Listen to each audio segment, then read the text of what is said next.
Hello, Pam Rourke-Levy, SFAI Board of Trustees Chair. our accident Gross negligence. is a tragedy that should have never happened. And to all those affected, I want to say, we are deeply sorry. We're sorry. We're sorry. We're sorry. Sorry. We're sorry. We're sorry. Sorry. We're sorry. I'm deeply sorry. Sorry.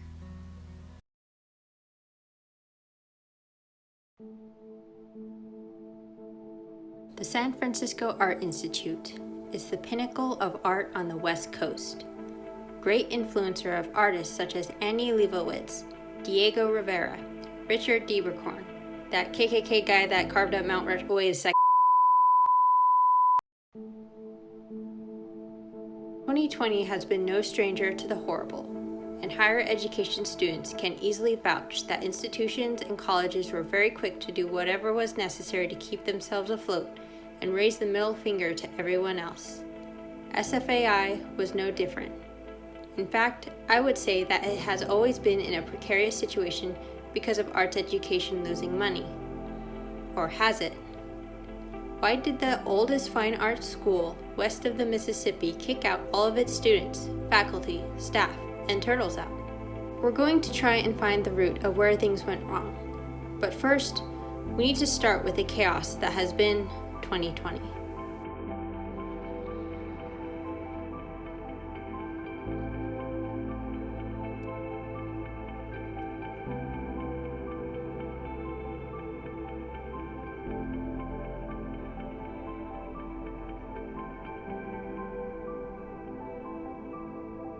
The San Francisco Art Institute is a school that allowed learning to take place for those who wanted to understand fine art.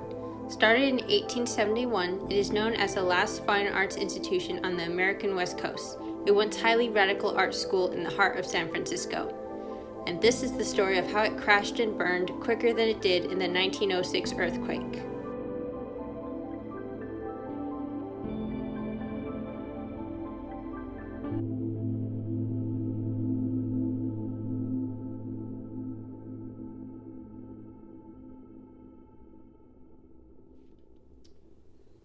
So for the occasional person who has no idea where any of this started, I'm going to condense this all down into this section and then do everything else later. So this essentially means that I'm going to forego a lot of information just to get to the point of what happened last year. If you want some highlights, you can go to SFAI TV, which everyone's seen at this point, but it's highly amusing in my eyes. Summer 2019. The SFAI board and admins meet as SFAI is predicted to not have enough money to finish the spring 2020 semester. Admissions is at an all-time low, even with tuition acceptance rates at an all-time high. Unless they find some major ways to make money, they won't be seeing the end of the school year. Despite them still accepting students with this possibility. They need to make money soon, and they need to do it ASA nowza. Gordon Knox, president at the time, starts preparing to speak with other institutions to have a merger, while a few other board members are like, maybe we just need to reinvent and reimagine the school, as in go under for a year, possibly longer, and redo their programming. More on that later. For now, they put their chips on the merger. The problem with trying to do their plan with the merger, however, is that the campuses need to be up to code. See, there are two campuses, Chestnut and Fort Mason. The Chestnut campus unfortunately has a bad mold and roofing problem, hence why the painting studios moved to the graduate campus. And while they do have the Fort Mason campus, that's only on a lease because it's situated right around Mya on federal land. They can't just pimp that puppy out, even though they inevitably did. So fixing the roof project, okay. They need to shuffle some funds around and finish before winter break, but that didn't happen. January 2020 came along, the roof started to get fixed over winter break. Unfortunately, they didn't complete it on schedule, so the funding was cut, but they still needed the roof up to code. So money ended up getting taken out from a restricted fund aka the payroll that they were going to use for everyone else, which inevitably got them flagged because you're not supposed to do that, and so the school was locked out of its own account. This was around the time that rumors started in the school that there was no money left. In one of the only town halls that the president showed up to in February of 2020, Madam Chair of Student Alliance, aka the undergrad student government, asked point blank, "Do students need to think about transferring? And is there anything certain with the merger?" Which good boy Gordo said there is absolutely no need to worry and that the merger will most definitely go through. They just had a few small kinks to smooth over, but It never happened. It's false. It never happened. a month later, San Francisco went under shelter-in-place orders.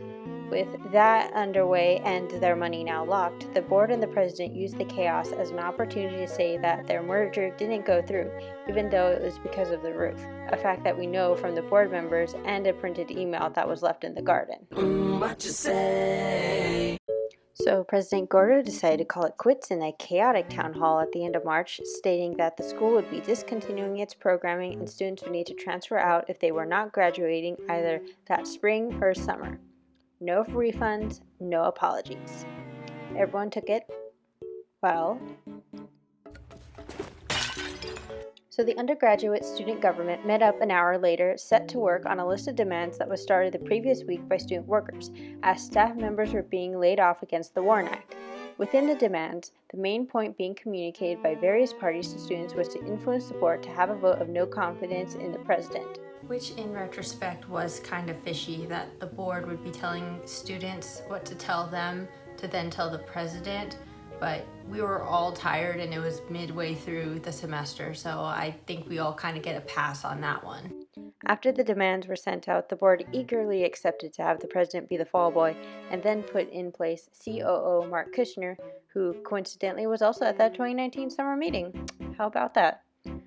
As soon as he could, he tried to play it off that he had never seen these people before, but it was quickly discovered otherwise when he yelled at students for not rolling over. Trish, we're wasting time. End it there. Maggie gets the last word, and that sounds good. Mark, you need an attitude adjustment. We can keep talking. What do you want to do? Chaos ensued for the remaining spring semester, including students being forced to transfer out because the only probability the school's administration saw in continuing was through a teach-out for seniors and anyone who could graduate over the summer. It also didn't help that the administration were also trying to stay extremely neutral on this whole topic, saying, "We can't make your decisions for you, you do you." But we also can't guarantee that we will be existing next semester or even within a few months. So if you want to risk it for the biscuit, go ahead. But we don't take any responsibility for that. Transfers were being left to fend for themselves. The administration sent out a vague list of schools who would accept students, but one phone call confirmed they only put their list together at the last minute, as none of the schools were willing to extend deadlines for students, nor did they know what was going on with the school, and assumed whoever called was just a student applying late after the deadline. Side note, one of the other demands was also to get a letter explaining the situation on behalf of students, but it was sent out to be included with applications rather than to the school's admissions offices, which means it would do nothing. So when you're an admissions counselor or in a committee, you're constantly going through hundreds, if not thousands, of applications within a slim amount of time, which means that at most you get 10 to 15 minutes to view every single application. And unless you happen to know a higher up and bribe them, there's a little to no chance that the committee is going to see your full application and come to an understanding of your situation. And it's even harder to do that when you're a transfer because you already had experience within an institution, which means their question is mostly going to come down to, why are you leaving?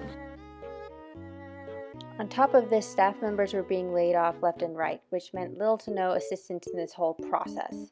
One minute you're emailing someone and the next their email address has been discontinued. At one point, only one worker was having to help hundreds of students figure out their individual applications, financial situations, transferring conditions, etc., etc. Faculty were also having to unionize. A lot. It became so bad, the tenured faculty started offering the adjuncts as tribute to appease the SFAI overlords. Speaking of which, at one point there were only 5 members of the Board of Trustees. For some reason, board members were very quick to jump ship. But the thing is, despite saying that programming would be discontinued and students would need to transfer, while giving the bare amount of assistance in the process, there was a different image the school's board and administration were promoting to the outside.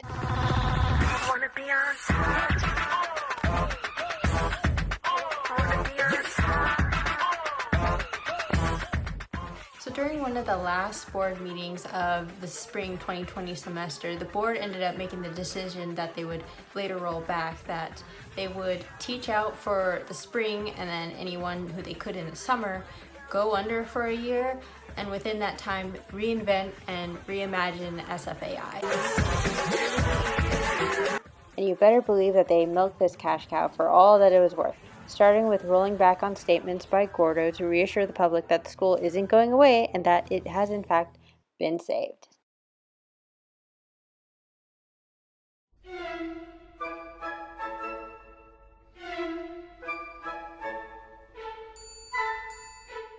And with all of this going on, there were plenty of students who wanted to reach out to the media and clarify what was going on, even though the board were very quick to silence them and pretend that what they were saying was hearsay. And of course, this brought on the memes.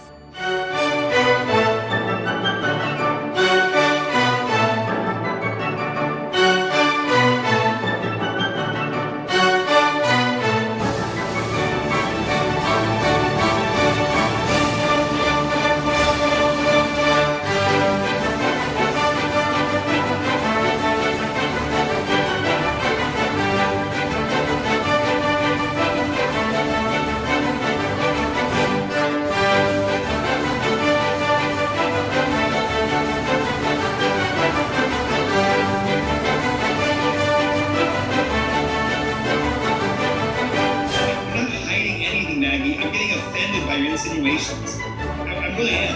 Okay, so should we go through the alumnus 9 together? I'll read it tonight. Tell me where it says students that had to go.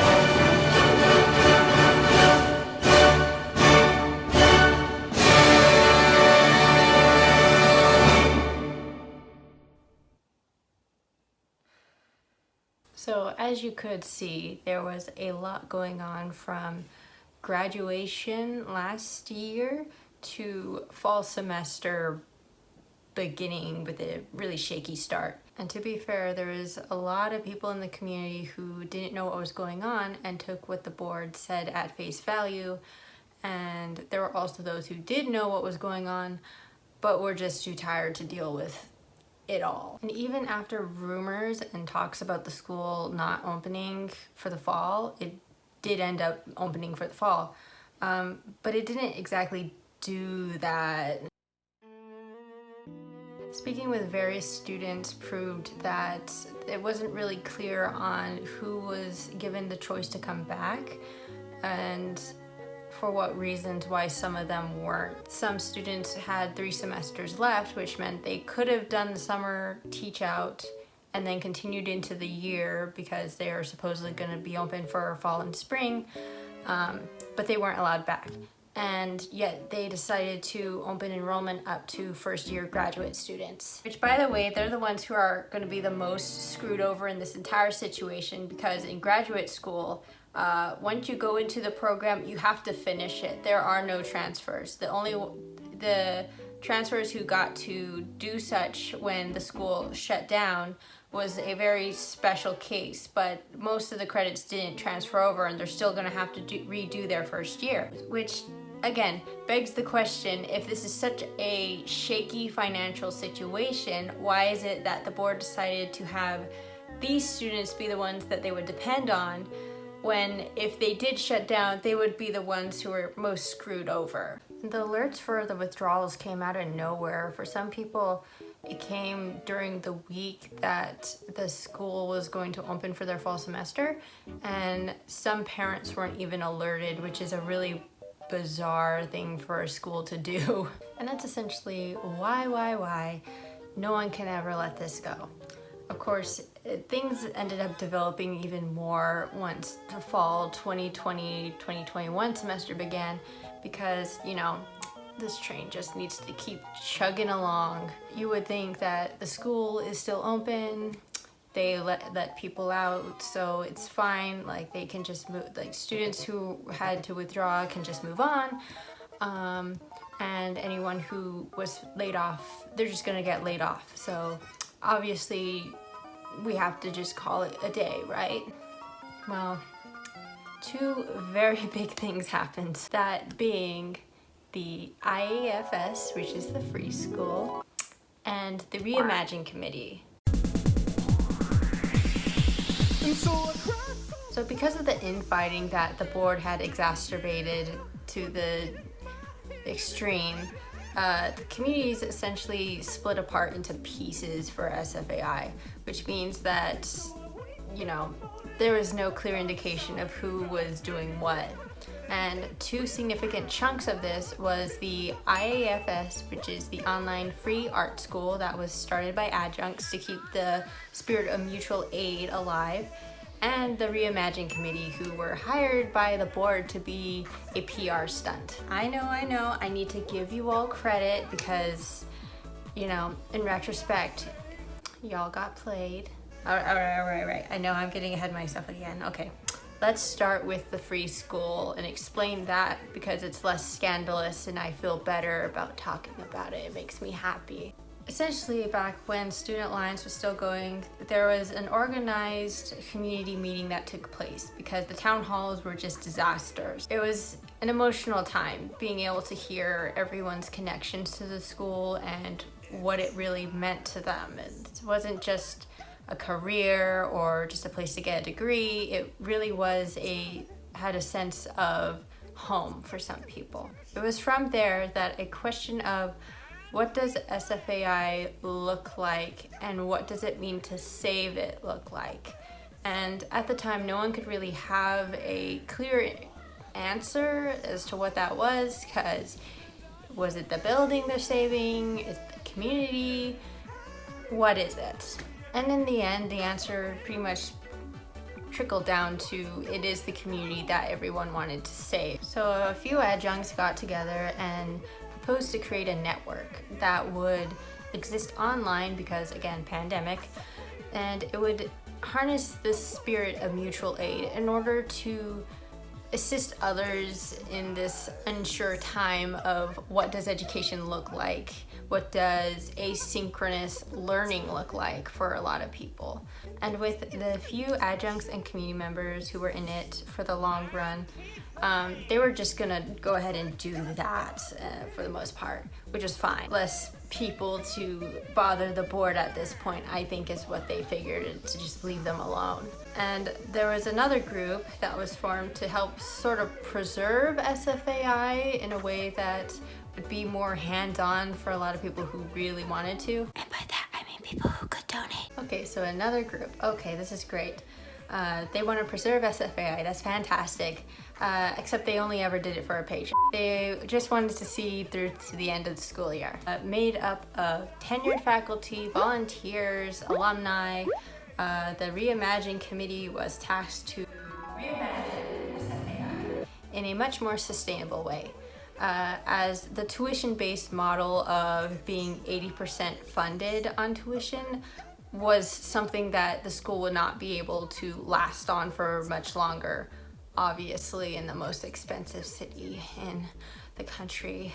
And this committee's priority was to find a sustainable model, target inclusion and diversity, and start outreach. Although I imagine it would be hard to do considering the mass amounts of disinformation that was being scattered about. The board and the administration playing stupid. You got the titty suckers believing everything that the board and the administration say. You got the putrid Facebook sites where nothing gets done except making fun of. So before we can continue on from this point, we're gonna have to take a few steps back and examine the domino that essentially tipped everything into place. So we haven't touched on Fort Mason, which is the linchpin to this whole scenario, and the story behind it is honestly a bit hilarious, so I'm gonna try to also condense that down real quickly here just to explain. Essentially, Fort Mason was built to be the graduate studios because of the mold problem at Chestnut and because the studios at the Dog Patch were too small because of how many students they would potentially have within the next few years. They have this thing called the WASP report, which helps predict how much students they would have within a short amount of time and such. So according to their models, they would have an influx of students, which meant that they would need more space. Although for some reason, the only accreditation check they have on record currently is the one for 2015, and the ones for 2017 and 2019 are missing. Gee, I wonder why! So a deal was made to lease out a building at Fort Mason, which meant that they had to hollow out an entire warehouse and renovate the whole thing top down. Unfortunately, they jumped the gun as they started construction using $7 million in tax credits and figured they could raise $25 million in the meantime. Only they ended up raising just $5 million and enrollment started to plummet. So, in order to do this, the school took out a massive loan between $19 to $25 million and ended up putting their Diego Rivera mural on as collateral, which, side note, they had massively underpriced because at a later date they found out it was worth more than that. And you may be thinking, why would they even need Fort Mason? Because they still have their Chestnut campus, and technically all they needed to do was fix the roof and mold problem, and then it would be fine, right? One, f that roof. Two, they don't own Chestnut in its entirety, so when it came to maintenance for it, it became more of a we'll fix it once it becomes a major problem situation, which even mold wasn't a major problem to them. You see, UC Berkeley owns the plot of land that the Chestnut campus is located on, and after it was made public that SFAI was in a financial unstable situation, the UC Board of Regents decided to take their loan, pay that off, and now SFAI has to pay the UC Regents the exact same loan amount in order to get the campus back, and they have 6 years to do so. However, as long as SFAI can stay accredited and use the space for art that it's intended to, they can still keep it for now. Hence why the board had that idea that they can keep one program going and shelve the rest of them just to keep their accreditation. Which, alright, that leaves us with the situation right now. So they have to pay off their debt so they can have Fort Mason, not in its entirety, obviously they still have to just pay rent on it for 55 plus years, now 6 years. So, alright, they can start asking for donations and maybe even start up an alumni auction. Things were starting to look up in fall of 2020, but then they ran out of money. So despite laying off most of their staff and running on a bare minimum to even function, there was still no way to pay off their loans or even pay their workers. One thing that was constantly thrown around was the terms cash poor, asset rich, which just means that they don't have cash in hand, but they have plenty of assets that they can essentially sell if it came down to it. And this was brought up back in the spring when this all started to unfold and everyone was panicking that the semester would end and no one would graduate. And so it was around that time that discussions on assets were taking place. Except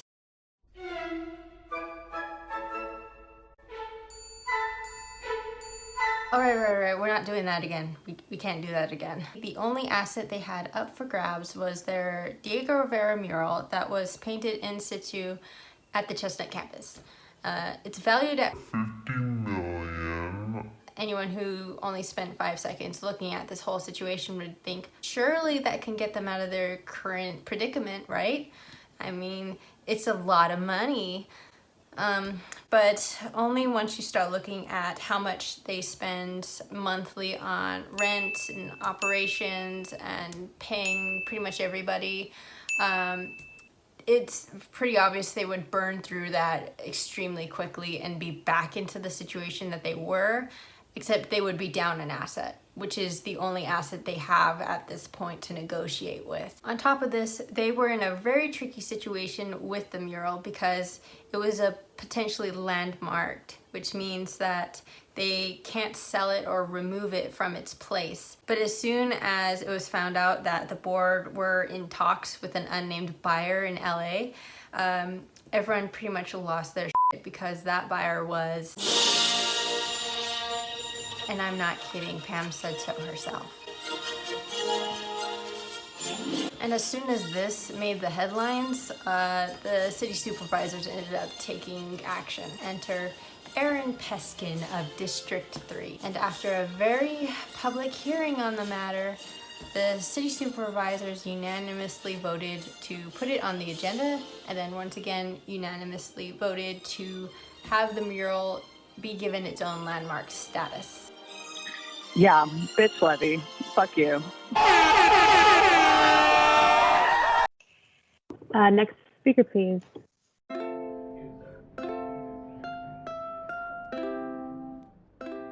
So one would think that this meant that this is the end of the saga, because there was fallout due to the board and the administration's inability to keep their Diego talks underground and out of the way. Because, for example, alumni who found out about the mural being sold started pulling their pieces from the alumni auction, including some very notable alumni, which meant that all of the pieces are automatically devalued in the auction because... That's how art works. But have no fear, because you see, the Reimagine committee still had their report they needed to give to the board. But a few of them couldn't really stand up for the fact that the board tried to carelessly sell off something that was vital history for the school, and so they stepped down. There was also an anonymous letter that was sent out by one of the higher ups, supposedly, about the chaotic and hostile work environment that was there at the time, especially involving a certain Mark Kushner, which seems about right. Focus on the student challenges. Okay, but we've been trying to, we haven't gotten them done, Mark. So Did he I'm call sorry, Maggie that rude? actually was my bad. Yeah, I did multiple write that down times. wrong. That's fine. Bye, everybody. Sorry it's been so hard for everybody. So besides the Diego Rivera mural, there was one more event that essentially broke up this idea that the board and the administration are trying to save the school. And that had to deal with the Reimagine Committee's report. See, they have been working all year long on this. So as soon as they were formed, they were having to put this thing together. But at the very last minute, the board decided not to view their presentation and told them to just send it in. With months of hard work like this, they couldn't just pass this report off like a group project needing to have the last few members' names tacked on to get credit. So the committee decided to withhold their report and decided to go public with it. And again, there was a lot of good information in it. I'll even put a link in the description for anyone who wants to see the website as long as it's up. The TLDR of that is that they did end up finding out the problems with the school and made good on examining what would help with inclusivity, diversity, and being able to get the school financially stable. But then the co-chairs decided to step down and immediately disband the committee. And oh look, do I see accountability on the horizon?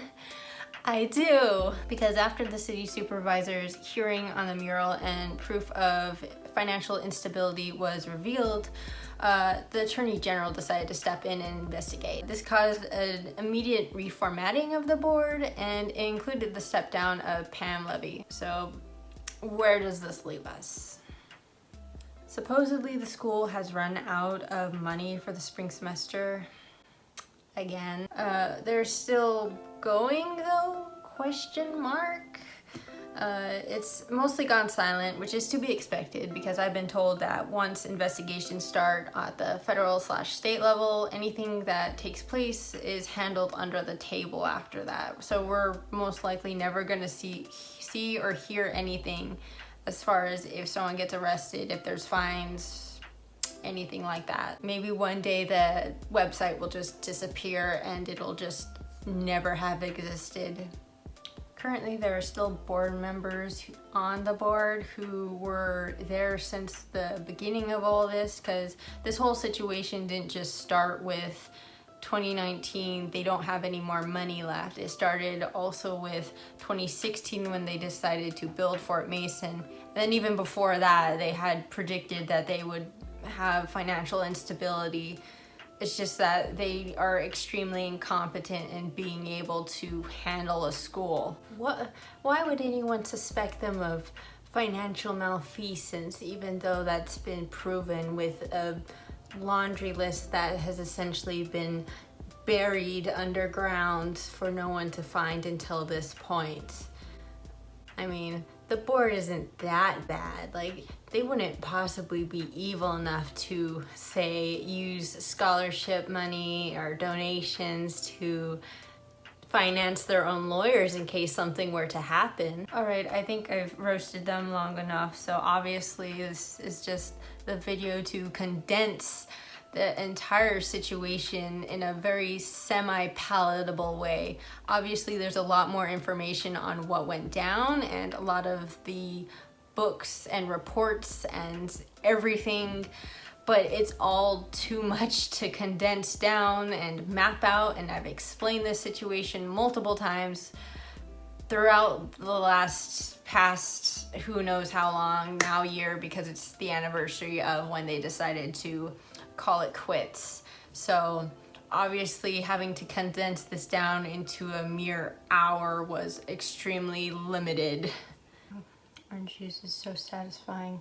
Yeah, I've got nothing else to say except for those of you who still believe in the board and the administration and see that they can still do no wrong, I need you all to realize that they lied to you all, and you all need to stop sucking the institutional titty.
Sorry.